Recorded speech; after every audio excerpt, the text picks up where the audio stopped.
दैनिक स्वर्गीय मन्ना मे 13। हेर, आज्ञा पालन गर्नु बलिदानभन्दा उत्तम हो र ध्यानसित सुन्नु चाहिँ भेडाहरूको बोसोभन्दा उत्तम हो। पहिलो सामुएल 15:22 पद।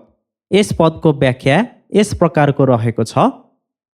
हाम्रा स्वर्गीय पिताले हामी उहाँको वचनमा असाध्यै होसियार रहेको र समयहरू र परिस्थितिहरूलाई हामी आफैले अझ बढी सुधार गरी उहाँप्रति हाम्रो आज्ञाकारिताको औचित्यलाई परिवर्तन गर्नेछ भनी हामीले एक क्षणको लागि पनि नसोचेको उहाँ चाहनुहुन्छ।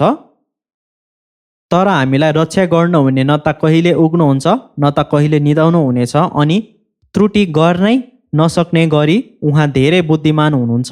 साथै हाम्रो आज्ञाकारिताको परिणामस्वरूप हामीमाथि आउन सक्ने हरेक आपत्तिकालीन अवस्थाको सामना गर्न सक्षम हुनुहुन्छ भन्ने विश्वास गर्दै परिणामहरूको डर नमानी हामी प्रभुको वचन ध्यानसित सुनौँ र यसको समीपमा रहौँ।